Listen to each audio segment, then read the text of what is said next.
नमस्कार, मैं हरिशंकर यादव, हिंदी शिक्षक, माउंट ओलिवेट स्कूल में आप सबका हार्दिक स्वागत करता हूँ। आज मैं इस वीडियो में लेकर आया हूँ हिंदी व्याकरण का एक महत्वपूर्ण चैप्टर, जिसका शीर्षक है रस। रस कक्षा 10वीं के लिए महत्वपूर्ण चैप्टर है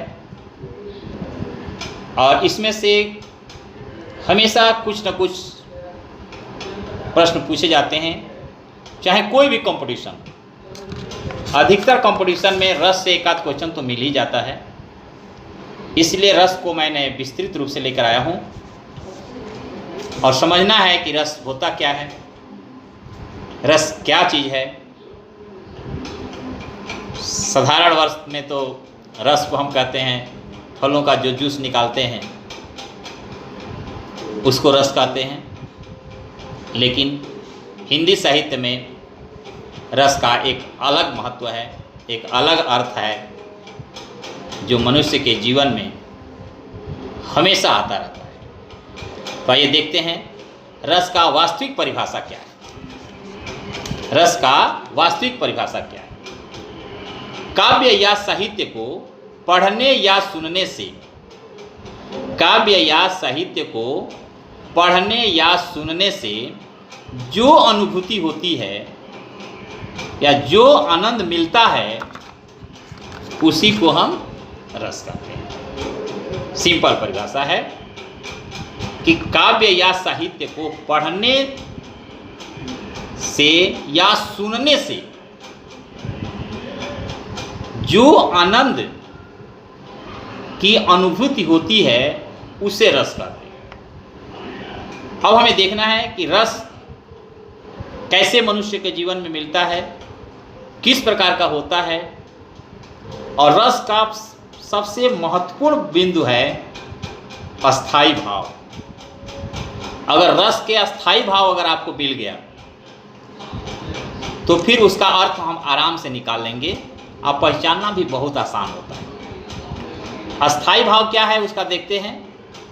रस से जिस भाव की अनुभूति होती है, रस से जिस भाव की अनुभूति होती है, उसे अस्थाई भाव कहते हैं। रस से जिस भाव की अनुभूति होती है, उसे रस की अस्थाई भाव कहते हैं। अब कैसे है, जब कुछ चीज़ को हम पढ़ते हैं तो मन में एक आनंद आता है, एक आनंद की अनुभूति आती है, और वो अनुभूति किस प्रकार की है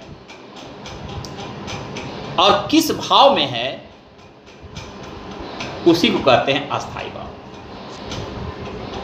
तो हम देखते हैं कि अस्थाई भाव क्या है। रस से जिस भाव की अनुभूति होती है, उसे रस की अस्थाई भाव कहते हैं। रस को समझने से पहले कुछ बिंदु है, महत्वपूर्ण बिंदु है, जिसको समझना बहुत जरूरी है। रस के अंग, रस के भेद के पहले एक होता है रस के अंग। अगर रस का अंग आपको मिल गया तो हम आराम से पहचान सकते हैं कि यह रस किस प्रकार का रस है। ध्यान दीजिए। अब रस के अंग क्या है? सबसे पहले हम 4 बिंदु को आपको समझा रहे हैं। जब किसी चीज को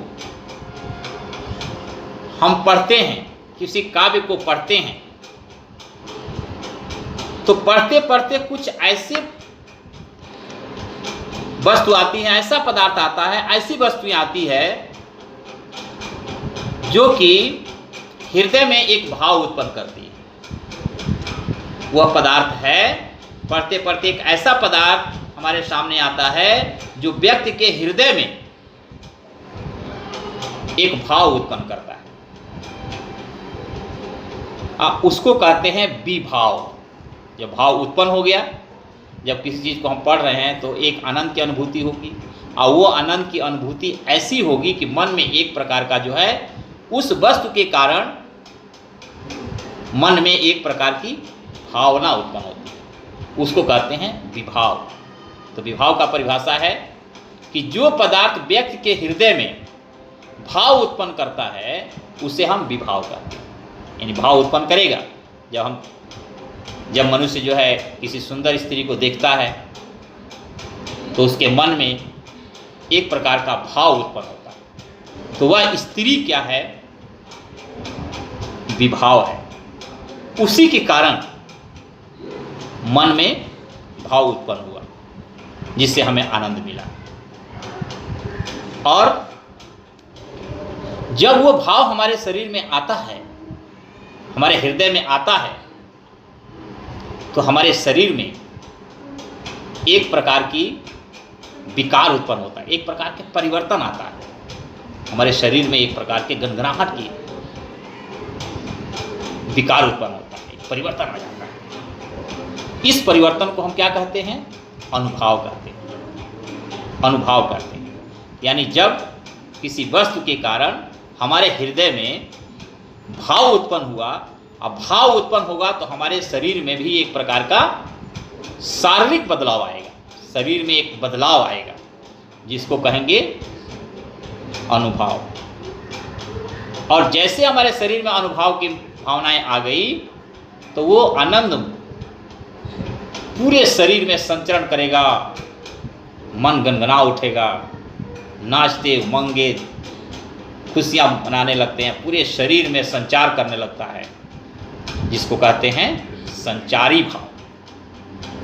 तो संचारी भाव की क्या परिभाषा है? तो मन में संचरण करने वाले भाव को संचारी भाव कहते हैं। जब हमारे मन में जिस प्रकार का संचरण होने लगता है, डांस कर, जैसे खुशी के समय आता है तो डांस होने लगते हैं, डांस होकर नाचने शरीर लगती है, उस प्रकार से एक जो आनंद का संचरण होने लगता है पूरे शरीर के अंदर, उसको हम कहते हैं संचारी भाव। तो एक बार फिर देखते हैं कि जो पदार्थ व्यक्ति के हृदय में भाव उत्पन्न करता है उसको विभाव कहते हैं, और अनुभव मनो के भावों को व्यक्त करने वाले शारीरिक विकार को अनुभव कहते हैं। ये भाव मानसिक और कायिक दोनों होता है, मानसिक भी होता है और कायिक भी होता है। और संचारी भाव चौथा है संचारी भाव, मन में संचरण करने वाले भाव को संचारी भाव कहते हैं। जब हमारे मन में किसी प्रकार के उमंग आ जाता है तो पूरा शरीर जो है गनगना उठता है, आनंद की संचार होने लगता है, इसको कहते हैं संचारी भाव। अब ये संचारी भाव केवल आनंद का मतलब ये नहीं है कि केवल आनंद ही आनंद आता है, दुख भी आता है, सुख भी होता है। तो मन में संचरण करने वाले भाव को संचारी भाव कहते हैं। यह भाव पानी के बुलबुलों के समान उठते हैं। जिस प्रकार से पानी की बुलबुलें उठती है उस प्रकार से पानी की बुलबुलों के समान उठते हैं और वो आकर लास्ट में फिर क्या होते हैं? विलीन हो जाते हैं। ये तीनों भाव को मिलाने के बाद मानव शरीर में एक प्रकार की अस्थाई भाव उत्पन्न होता है, एक प्रकार की अस्थाई भाव उत्पन्न होता है जिसको हम कहते हैं अस्थाई भाव। यानी रस से जिस भाव की अनुभूति होती है उसे अस्थाई भाव कहते हैं। और रस की अनुभूति किस प्रकार की होती है? दुख की भी होती है, दर्द की भी होती है, क्रोध की भी होती है, योग की भी होती है, वैराग्य भी होती है, प्रेम का भी होता है, अनुराग का भी होता है, कई प्रकार की अनुभूतियाँ आती हैं। और जिस प्रकार की अनुभूति आएगी वही उसका एक अस्थाई भाव है। जैसे श्रृंगार रस है, जब श्रृंगार रस आता है तो मन में एक प्रेम की भावना उत्पन्न होती है। अब प्रेम की भावना जब उत्पन्न होगी तो उसे अस्थाई भाव उसका वही हो गया। श्रृंगार रस का अस्थाई भाव क्या हो गया? प्रेम। प्रेम को एक दूसरे शब्द में भी कहते हैं अनुराग। और प्रेम का दो भाग, श्रृंगार रस के दो भाग मिलते हैं, दो भाग में मिलते हैं। एक भाग में आता है संजोग, जब नायक और नायिका का मिलन होता है, आनंद लेते हैं, नायक और नायिका एक दूसरे से मिल करके आनंद लेते हैं, उसे हम संजोग रस कहते हैं। श्रृंगार संजोग श्रृंगार रस होता है। और यही एक वियोग के रूप में भी श्रृंगार होता है। पति पत्नी, नायक नायिका एक दूसरे से अथाह प्रेम करते हैं, लेकिन किसी कारणवश एक दूसरे से वो मिल नहीं पाते, उनका मिलन नहीं हो पाता है, तो उस समय हम उसको क्या कहते हैं?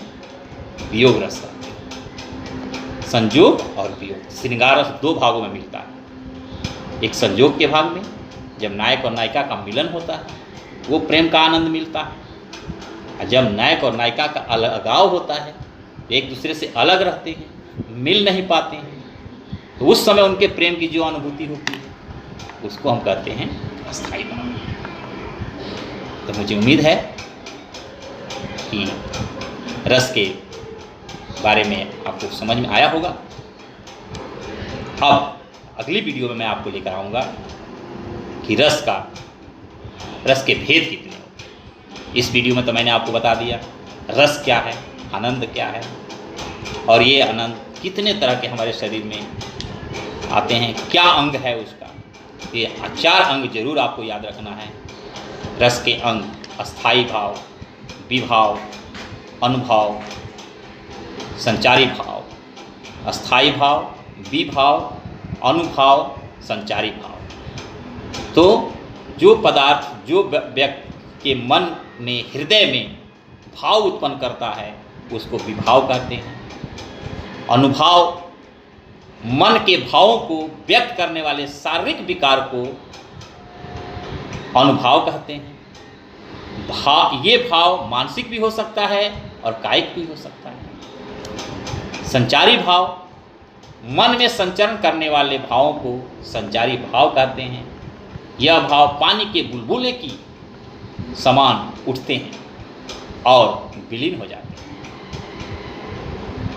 अस्थायी भाव रस के जिस भाव से भाव की अनुभूति होती है उसे अस्थायी भाव कहते हैं। ये रस के 4 अंग होते हैं: अस्थायी भाव, विभाव, अनुभाव और संचारी भाव। मुझे उम्मीद है आपको ये चारों अंग समझ में आ गया होगा। फिर मिलेंगे अगले वीडियो में, तब तक के लिए नमस्कार, जय हिंद, जय भारत।